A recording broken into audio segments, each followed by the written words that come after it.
So each week we sing, "May good will on earth be sung through every land by every tongue." But last week we weren't here to sing it. Why? Because we were singing it all over Des Moines.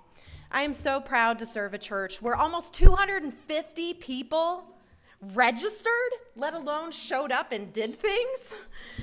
Yeah, that's amazing. It's amazing.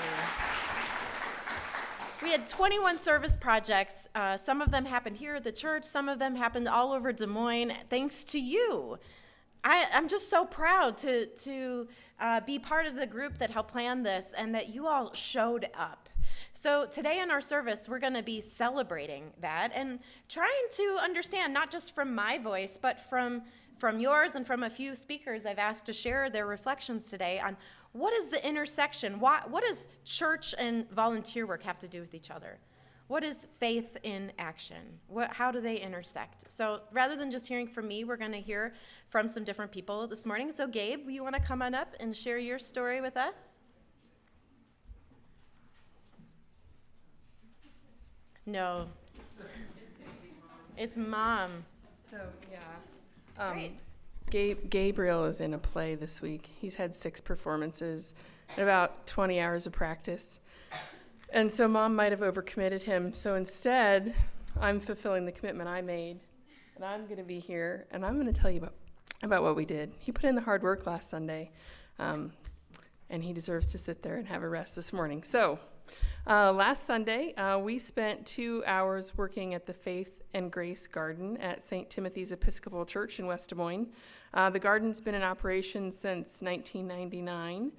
The garden is maintained by the church, by the Dowling Catholic High School students, by Fair Meadows Elementary students, by Oxfam volunteers, and by anybody who wants to sign up to go. The garden produces 16,000 pounds of fresh organic vegetables and fruits for distribution to the DeMark Food Pantry and the Eddie Davis Community Center in Valley Junction. Dowling students also market produce to high-end organic grocery stores locally, using the profits to buy winter staples to feed the hungry at DeMark and the Eddie Davis Community Center. I chose this opportunity for our family because my boys and I maintain a backyard garden. We love to work there together, and I know that fresh fruits and vegetables go down easier in kids that aren't necessarily wanting to eat them all the time. We were lucky to have a gorgeous day to work in the garden, and about 30 UUs showed up ready to work. We split into 2 groups. One group dug holes that would be future homes for blueberry bushes, and the other group took a giant pile of oak leaves to spread over as mulch over 2 different sections of the garden. For obvious reasons, my boys chose the giant leaf pile. It was hard and messy work, and the leaves were everywhere, and both of my boys busted through the knees of their pants, so I think it was a good afternoon of work. 2 things struck me as we worked together, ages 5 to 75. One was, I really loved the impression we were making in the wider community. When we were all there in our I Am First Unitarian shirts, putting in labor, I think sometimes UUs talk too much. We're full of compassion and a sense of justice and lots of words. I like this quieter difference making. Sometimes I feel hesitant talking about my church to other churches. Sometimes I don't want to deal with the questions and I worry about being judged. But there was none of that here. We were graciously accepted and generously fed and heartily thanked. The other thing that struck me was what a wonder it was to watch our strong and healthy bodies working to make other strong and healthy bodies. We get so disconnected from our food and how much work it is to feed a human being. I liked teaching my boys that 30 people in 2 hours of hard work mulched about 10% of the garden and dug 20 holes. They were big holes. Looking around, you could see that our 60 hours of effort were going to be a drop in the bucket of what needs to be done at that garden this year. And so on that note, if you'd like to work in the garden, you can sign up for a shift almost any day, I looked, at growthefood.org. And if you're going to, give me a call. Maybe we'll go together.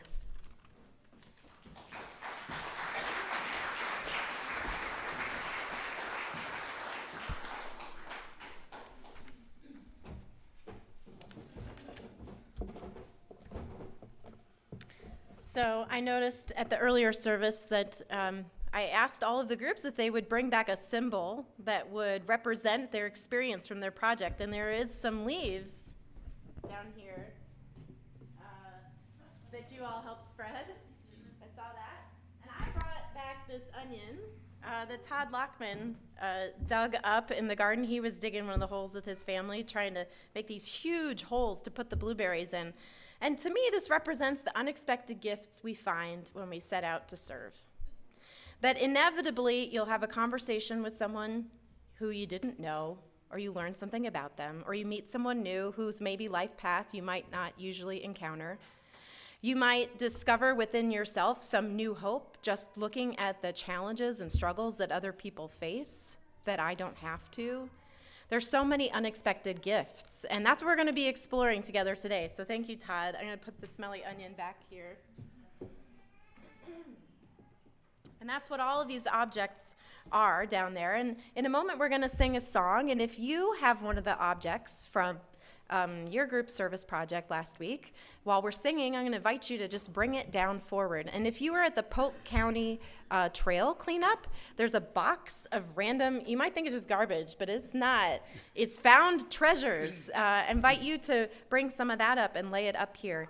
And we're going to sing, and the kids are going to leave. We're doing a different song today to sing the children out, because you were a big part. You were huge helpers in all the different sites that I went to. You guys were huge helpers last week, so we want to sing this song to help celebrate the work that you did. And so before you go downstairs, if you're a child, raise your hand. I want you to come walk up here and look at all these random things that people brought in that symbolize our projects, okay? And adults, feel free to do it on your way out. So let's sing this song together, and kids can come check it out and bring up any objects you may have or from the Polk County Trails, and let's just sing and celebrate what we did together. So repeat after me. Let us love. Let us serve. Let us honor one another, yes.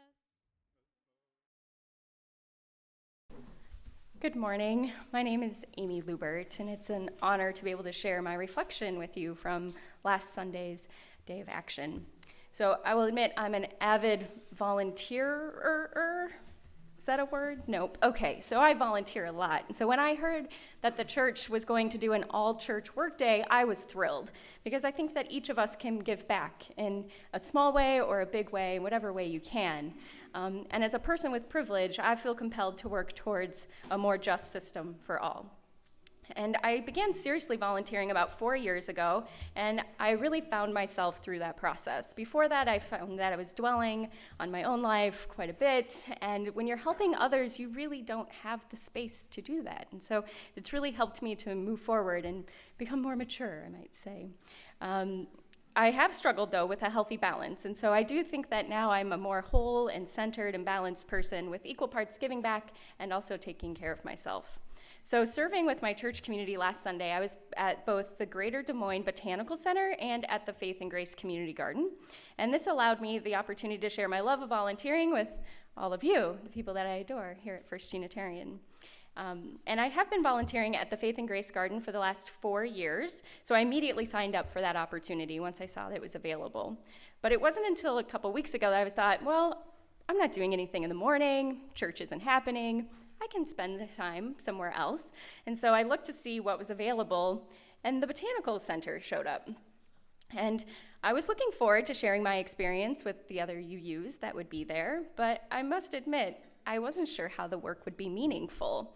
You know, at the community garden, that's a place where you're serving hundreds of people here in the city. They grew over 7,000 pounds of produce last season alone and donated it to 7 organizations in town. So I always feel really good about being there. I learn a lot, and I have a lot of fun in the garden.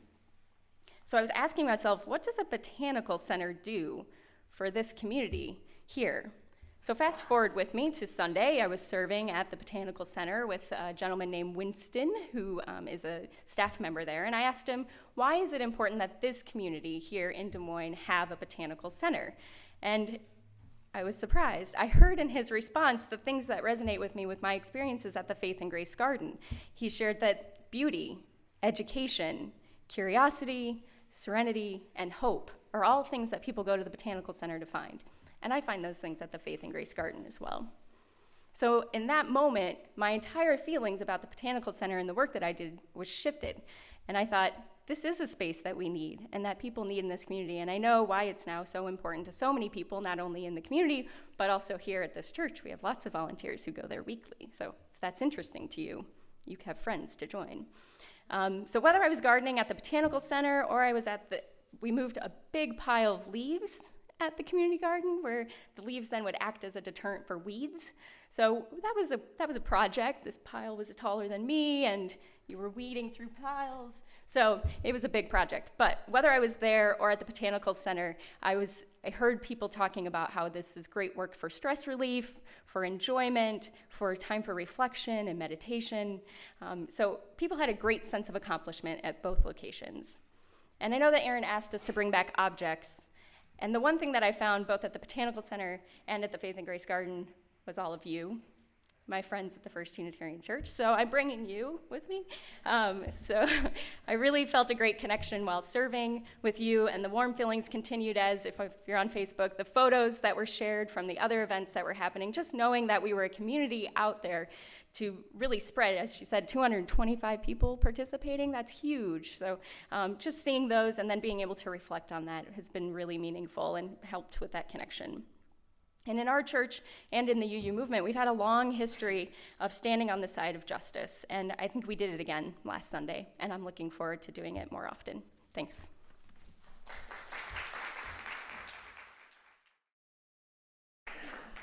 So my last Sunday service started with my mom arriving at my home with a brilliant sunshiny daffodil in her hand, singing some odd song about some guy thinking about some girl with daffodils in her hair. So naturally it found its way behind my ear by the time we got to our workstation at Channing Hall here in the church. What stretched in front of us were 2 tables of gorgeous, vibrant fabric in various stages, already being transformed by 3 wonderful women hard at work at sewing machines and cutting material. We quickly found our spot at an adjacent table, and my mom was fastening snaps onto sections of cloth while I laced homemade bags that would carry our efforts to the recipients half a world away. The bags themselves, also constructed from cheerful patterns, were made by women in a senior center in West Des Moines. And the cloth that my mom was putting snaps on had been donated by quilters from across the metro area. And all of it would be transported from groups of people, like a class of students at Drake University, to girls around the world who would need it most. It became apparent that the hours that we were dedicating for the organization, Days for Girls, made us part of a much larger process, spanning 6 continents and including months and years of labor. Days for Girls is an international organization brought to Des Moines by our own Kay Hertz. Thank you, Kay. And their focus is to provide lasting feminine hygiene products to women and girls across 75 nations, from Afghanistan to Zimbabwe. Why, you may ask, would a group of women in Des Moines spend their Sunday morning sewing panty liners as an action of service?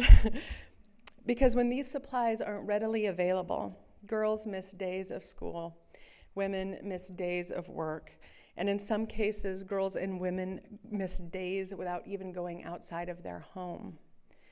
These days stretch into weeks, and in a year, it's possible for a girl to miss up to 2 months of school. Our time was spent working for someone else's day to have a little bit more freedom. For me, it was a wonderful chance to engage with women that I admire. When we weren't learning about all of the intricate steps it takes to make a hygiene kit, I got to hear a story from what my elders used in the 1950s. And it involved belts. Who knew?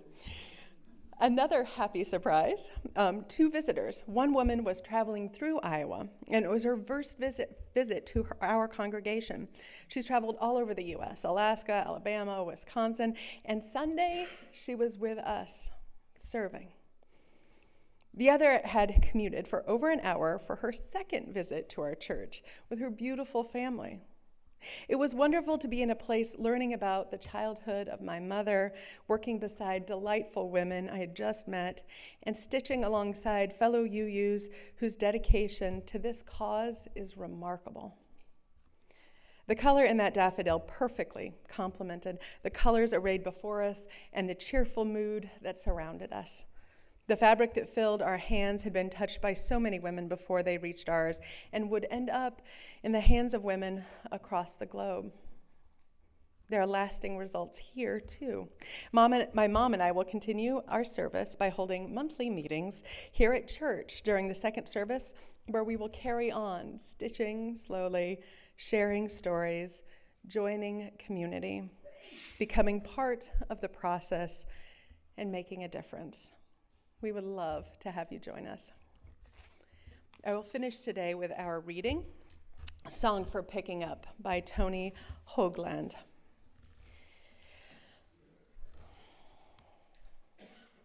Every time that something falls, someone is consigned to pick it up.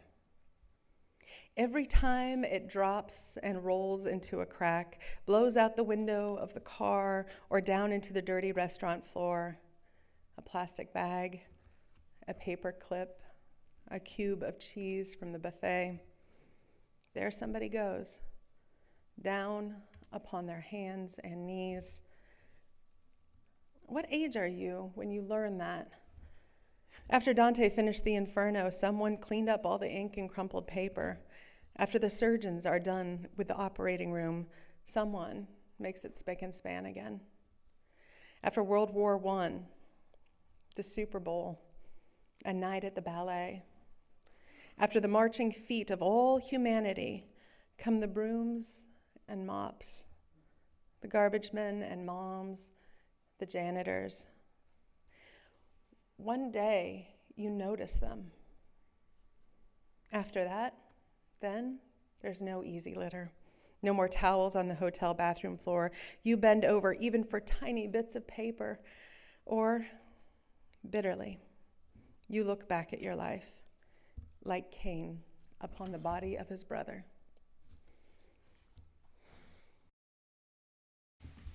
My name is Mary Hayes, and you've probably seen me up here with bells or with a choir, but today I'm here about our special service projects. EMBARC, E-M-B-A-R-C, stands for Ethnic Minorities from Burma or Myanmar Advocacy and Resources Center. I think that's a long name.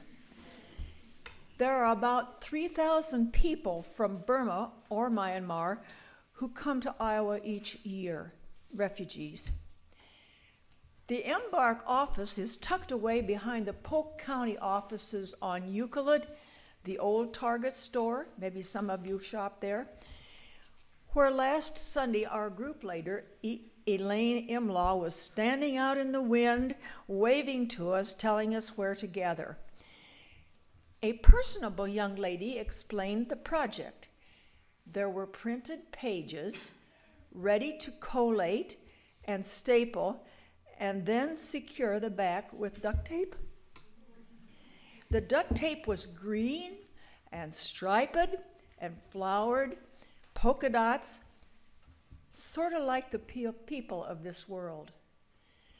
We tried to use the same color on each booklet title, but that seemed to get all mixed up, like people, perhaps.